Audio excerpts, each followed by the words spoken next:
Speculation is rife that the seemingly impending verdict on President Yoon Suk-yeol's impeachment could be delivered next week. The Constitutional Court is set to give different impeachment verdicts on public officials later this week, signaling another major ruling is less likely in the same week. Noting the Trump administration's America First policy aiming at Korea, the nation's acting president vows to seek an approach that is mutually beneficial as the two sides begin negotiations before the U.S. reciprocal tariffs take effect in April. Taking on demographic challenges, the nation holds a population emergency response meeting and rolls out plans to invest more in the technology for elderly care and expand incentives for families with children. It's March 11th, 8 p.m. in Seoul. This is Newscenter. Thank you for joining us. I'm Yoon Min. The Constitutional Court is yet to disclose a date for its ruling on the impeachment of President Yoon. While many had initially believed a verdict would be delivered on Friday, some are now speculating the ruling may take place later than that. Shin Ha-young explains. It's been 2 weeks since the final hearing in President Yoon Suk-yeol's impeachment trial, but the Constitutional Court has not yet announced a date for its ruling. Given that previous presidential impeachment rulings were made about 2 weeks after the final hearing, many expected the ruling to be this Friday. However, since the court decided to deliver impeachment verdicts on the chief state auditor and 3 top prosecutors on Thursday, expectations are rising that the ruling on Yoon could be delayed until next week. There is no precedent for the courts delivering major rulings on consecutive days. Ahead of Yoon's verdict, police are considering banning the release of stored firearms to prevent potential attacks. The National Police Agency said it's reviewing refusing to release firearms stored at police stations used to kill dangerous wild animals. Under the current law, licensed gun owners must store their firearms at police stations and only take them out to hunt down wild boars or birds. On the day of the ruling, police will designate parts of Seoul's Jongno-gu and Jung-gu districts near the Constitutional Court as special crime prevention zones to maintain safety and manage crowds. Vehicle barriers will be set up within 100 meters of the court. During a cabinet meeting on Tuesday, acting President Choi Sang-mok expressed concern about possible national division and conflict over the presidential impeachment ruling. The government will respond firmly according to the law with zero tolerance for any illegal or violent protests, as well as any acts that challenge public authority. Meanwhile, the main opposition Democratic Party began its sit-in protest at Gwanghwamun Square on Tuesday, calling for Yoon's removal, while the ruling People Power Party decided not to stage any demonstrations to pressure the court. Shin Ha-young, Arirang News. As mentioned in that report, the political fates of the chairman of the Board of Audit and Inspection, Choi Jae-hae, and the chief of the Seoul Central District Prosecutor's Office, Lee Chang-soo, as well as 2 other prosecutors, will be announced by the Constitutional Court this coming Thursday. The impeachment motions against these 4 public officials were passed unilaterally by the opposition-led parliament early last December. The prosecutors are accused of failing to properly investigate alleged crimes related to First Lady Kim Geon-hee, while the head of the audit agency is accused of mishandling the inspection on the relocation of the top office from Cheongwade to Yongsan. Shifting our focus, noting that the Trump administration's America First policy starts aiming at Korea, the nation's acting president says the allies' trade talks would seek an approach that results in a win-win outcome. Or Kim Do-yeon reports. Negotiations with the U.S. have officially begun, says acting president and Deputy Prime Minister Choi Sang-mok, referring to the countdown to April 2nd, when the U.S. will start its reciprocal tariffs. The government will respond with a cool-headed and flexible approach, keeping only national interests in mind. We will spare no effort in reaching a mutually beneficial agreement that ensures a win-win outcome for both South Korea and the United States. The comments came on Tuesday during a cabinet meeting. Che also added that the government centering around commerce agencies is in close contact with the U.S. Commerce Department and trade representatives. The two will soon hold a working-level consultative discussion to address the U.S. tariff measures as well as cooperation in the shipbuilding and energy sectors. This is against the backdrop of President Trump during an address to the U.S. Congress, claiming that South Korea's average tariff on the U.S. is 4 times higher. The government has since denied the claim, but negotiations will continue until April 1st. So what would be a win-win scenario? Ideally, we could provide cases where both American citizens and Korean citizens both gain from the deal. But the problem is we don't know if that's what Trump wants. Whether Trump wants more tariff revenue or more production capacity would also be an important factor. In the meantime, is there anything that the South Korean government can hold as leverage to minimize the impact of the tariff war?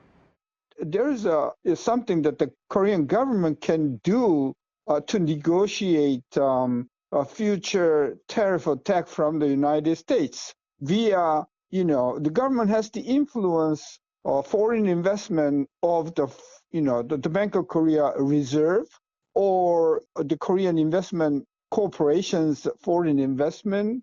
And also, so there are a lot of semi-public pension funds, which the Korean government has some influence on. Meanwhile, the White House claimed that its recent measures of putting America first have already yielded results, posting a Reuters article on its website saying, in case you missed it, the White House listed the companies planning to expand production capacity due to President Trump. And of the 12 listed, 3 were Korean, Samsung, LG, and Hyundai. Reuters said that this was in preparation for Trump's tariffs. Other companies listed include Honda and LVMH. Kim Do-yeon, Arirang News. Another discussion on Korea's demographic concerns took place earlier this afternoon on boosting the country's birth rate and bolstering its support framework for an aging society. Our Lee Soo-jin covers the latest talks. South Korea is moving to ramp up investment in the age tech sector and benefits for families with children to tackle the nation's demographic challenges. These plans were announced following the 10th session of the Population Emergency Response meeting held on Tuesday, led by Acting President Choi Sang-mok. The recovery of delayed marriages and childbirth due to COVID-19 is largely due to the urgent efforts of various sectors. The government will focus on maintaining the momentum of the rebounding birth rate and strengthening its response to low birth rates. The nation's total fertility rate, the average number of children a woman is expected to have in her lifetime, rose for the first time in 9 years to 0.75 last year, after it fell to its lowest annual figure of 0.72 in 2023. But the country continues to age, as in December last year, South Korea became a super-age society, with people aged 65 or older making up more than 20% of the total population. The age tech market, where advanced technology is integrated into products designed for the elderly, as a result, is expected to grow significantly. To support this growth, the government plans to launch a 300 billion Korean won, or around $206 million project focused on developing 5 key age tech areas: care robots, wearable and digital medical devices, treatments for age-related diseases, anti-aging and regenerative medicine, and smart home care. And it will also establish more than 2,000 smart senior care centers in addition to the more than 2,300 already in operation where the elderly can utilize age tech devices. The government is also moving to increase benefits for families with children. For newlywed couples and families with children, the income limit to qualify for public rental housing will be raised from 100% to 130% of the average monthly income for single-income households and from 120% to 200% for dual-income households, enabling more families to benefit. Multi-child families will also have access to priority screening services not only at Incheon Airport but also at Jeju, Gimhae, and Gimpo airports. Lee Soo-jin, Arirang News. Wall Street tumbled on Monday as investors responded to concerns about a possible recession following remarks by U.S. President Donald Trump as he pursues his tariff policy. Moon Hae-ryun has this report. Wall Street saw an ocean of red as investors began selling their shares as soon as financial markets opened Monday amid heightened fears of a U.S. recession. The benchmark S&P 500 shed 2.7%, while the tech-heavy Nasdaq showed its biggest drop in more than 2 years as it slumped by 4%. Big tech stocks, including Apple and Microsoft, both members of the so-called Magnificent Seven, were at the center of the selling. Tesla plummeted by more than 15%, while chip giant Nvidia fell by more than 5%. Outside of stocks, Bitcoin also slipped below the $80,000 mark, returning to levels before Trump's inauguration. Comments made by U.S. President Donald Trump in an interview with Fox News on Sunday, when asked about whether he expects a recession this year, stoked market concerns. There is a period of transition because what we're doing is very big. We're bringing wealth back to America. That's a big thing. And there are always periods of, it takes a little time. Experts say that the risk of recession is something that Washington is viewing as a necessary evil for the greater good, and they say that this is reflected in Trump's blasé response to recession fears. These are things that they're willing to accept for that longer term, more stable, more self-reliant, stronger position for the U.S. And this was supported by the White House on Monday, as its economic advisor Kevin Hassett pushed back on talks of a recession while calling a potential contraction a very temporary phenomenon. He backed Trump's tariffs on Canada, Mexico and China, claiming that the measures would bring jobs and manufacturing back to the U.S. This comes amid heightened uncertainty around the Trump administration's on-again, off-again tariff policies, with levies on Mexico and Canada pushed back yet again to April 2nd for goods under the free trade agreement between the U.S. and the two neighboring countries. With the U.S. set to impose another wave of tariffs on steel and aluminium starting Wednesday, eyes are on how markets will respond. Moon Hae-ryun, Arirang News. The South Korean stock market closed lower on Tuesday, influenced by the sharp decline in the U.S. stock market. The benchmark Kospi dropped 1.28% to close the session at some 2,537. Meanwhile, the tech-heavy Kosdaq slightly fell 0.6%, closing at over 721. The Korean won also weakened against the U.S. dollar, with the exchange rate ending at around 1,458 won against the greenback.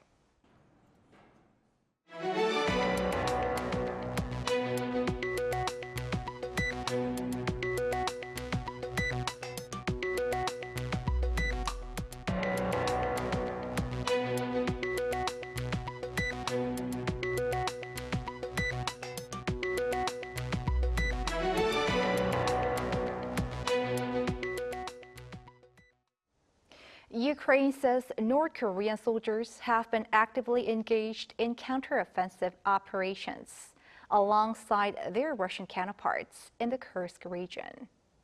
Lee Seung-jae has more. Ukraine's top military commander Alexander Syrsky said Monday that North Korean soldiers have taken part in Russian military counteroffensives to recapture territory in Kursk lost to Ukrainian forces.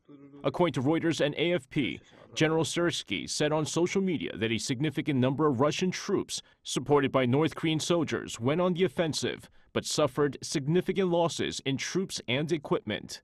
The comments come amid reports that the Russian military has been successful in its counteroffensive against Ukraine in the Kursk region after the U.S. cut off military support for Kyiv. The Russian military also claimed that it had recaptured a number of villages in the Kursk region. Meanwhile, high-level meetings will be held in Saudi Arabia between officials from the United States and Ukraine this week. Ukrainian diplomatic and military leaders will hold talks with U.S. officials on Tuesday. This includes U.S. Secretary of State Marco Rubio, who expressed confidence that the talks with Kyiv will lead to a positive outcome, but insists Ukraine needs to make concessions. Rubio also stressed that while Russia cannot conquer all of Ukraine, it'll be very difficult for Ukraine in any reasonable time period to get back territory lost to Moscow since 2014. Meanwhile, President Donald Trump's envoy to the Middle East, Steve Witkoff, is set to visit Moscow for a meeting with Russian President Vladimir Putin. According to sources familiar with the matter, the visit comes as the administration looks to secure a ceasefire. Lee Seung-jae, Arirang News. North Korea has resumed its tough rhetoric against South Korea's annual military training with the U.S., while making no mention of its launch of ballistic missiles yesterday. Pei-Yun-ji has the latest.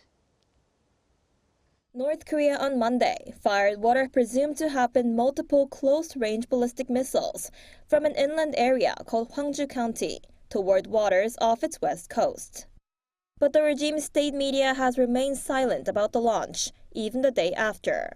North Korea typically acknowledges its ballistic missile launches the following morning through state media, often framing them as test firings. However, this time it has made no mention of the launch. Instead, the Korean Central News Agency criticized the ongoing South Korea-U.S. combined military exercise, which kicked off on Monday, labeling it a confrontational war rehearsal. It also denounced the annual drills as a dangerous provocative act. Experts say that the regime's intention may be to show, on one hand, its muscularity, while on the other hand taking a slightly quieter tone about the missiles themselves.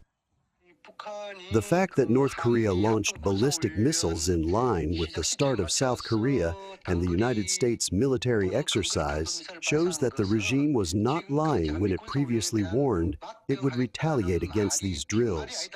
Nevertheless, responding to a large-scale combined military exercise with close-range missiles suggests an intention for a certain level of restraint.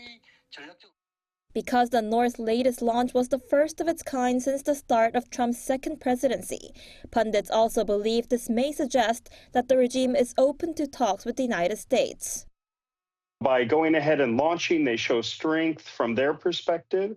In refraining from too much mention, they provide some wiggle room should the Trump administration approach them and try to open doors in terms of talks. Following the North's launch, the U.S. Indo-Pacific Command issued a statement calling on Pyongyang to refrain from further unlawful and destabilizing acts. It reaffirmed that Washington's commitments to the defense of South Korea and Japan remain strong. The European Union also denounced the launch, saying that it threatens regional security, heightens tensions, and violates UN Security Council resolutions. Pei-Yun-ji, Arirang News. The government is looking into a potential move by the U.S. Department of Energy to categorize South Korea as a sensitive country. Foreign Minister Cho Tae-yeol said at the National Assembly on Tuesday that the government has raised this issue with the Energy Department, adding that the department is now in the process of reassessing the inclusion of Seoul on its sensitive foreign nations control list. He added that Washington does not appear to have finalized South Korea's designation yet. Cho's comments come a day after Korean local media said the department was reportedly considering adding South Korea to its new list, set to be effective starting April 15th. Countries can be placed on the list for national security, nuclear non-proliferation, or terrorism support reasons, among others. Those currently classified as this type of nation include China, Russia, Cuba, and North Korea. In other news, an unlikely encounter between Korea's traditional court music and artificial intelligence offers audiences the chance to indulge in the lost lyrics of the past. Lee Eun-jin explains. The royal processional music of the Joseon-era kings as they departed from and returned to their palaces will be performed on stage at the Yeakdang Hall of the National Kugak Center in Seoul. The royal processional music of the Joseon dynasty followed a specific format, starting with 출궁악 for when the king leaves the palace, then 행악 for during the procession, 환궁악 is played upon his return, and finally 연례악 banquet music is performed after his arrival at the palace. Under the title Hengak and Bohoja, Steps of Heaven and Earth, it's less a restoration and more a three-dimensional production of the royal family's elegant yet brilliant processional court music. 보허자, a repertoire of Korean court music, sings of a peaceful reign. But the last of its three parts only survived as an instrumental piece. In this production, AI was used to generate new verses. AI models were trained on 350 of Crown Prince Hyo-myung's works, one of the most prolific Hanshi poets of the Joseon era. They were cross-referenced with over 100 poems by scholars Chung Yak-yong and Kim Jung-hee for the newly composed lyrics. The old books of poems written with brushes were digitized. After all the Chinese characters were processed, old Korean translation samples were also collected and input. 보허자 is performed in Korean traditional opera, telling the story of King Sejo, the seventh monarch of the Joseon dynasty, and Prince Anpyeong, who was sacrificed as a victim of King Sejo's lust for power. 27 years after the Gyu Jongnan coup, where did Mushim, the daughter of Anpyeong, go? Perhaps pacing around her father's traces. The fundamental rhythm and scales are based on traditional music, but the complicated sounds in between have been removed to bring a so-called ballad-style pansori expected to be more widely received by the audience.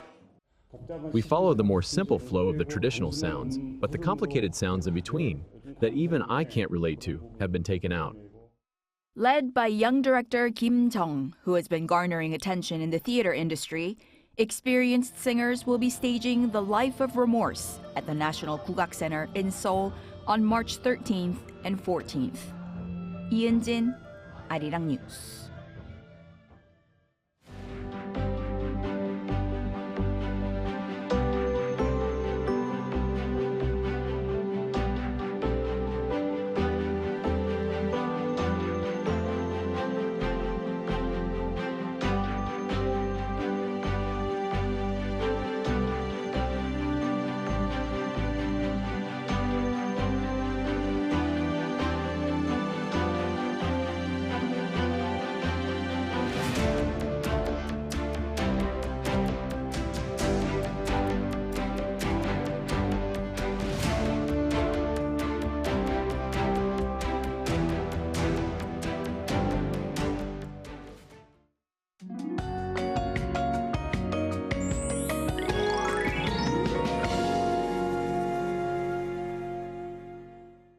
As the weather is getting warmer and the atmosphere stays stagnant, the concentration of fine dust increases. The first high concentration fine dust emergency reduction measures of this spring were implemented today.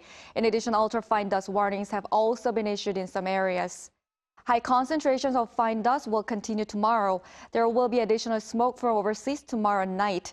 There's a possibility that yellow dust will gradually flow in as well. Take special care of your health throughout the week. Tomorrow morning will start mild all over the country, with Seoul at 6 degrees Celsius, Daejeon and Daegu at 5 degrees. Highs will move up to 13 degrees in Seoul and Chuncheon, 17 degrees in Daegu. Mild temperatures of more than 5 degrees above the average will continue for the time being. That's all for Korea. Here are the weather conditions around the world.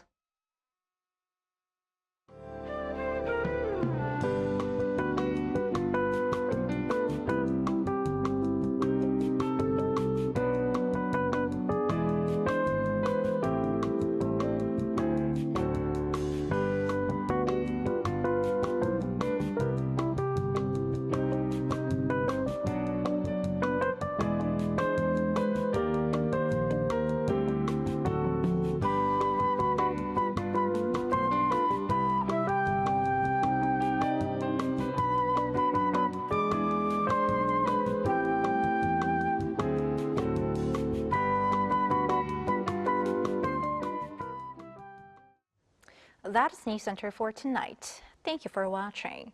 A panel session up next.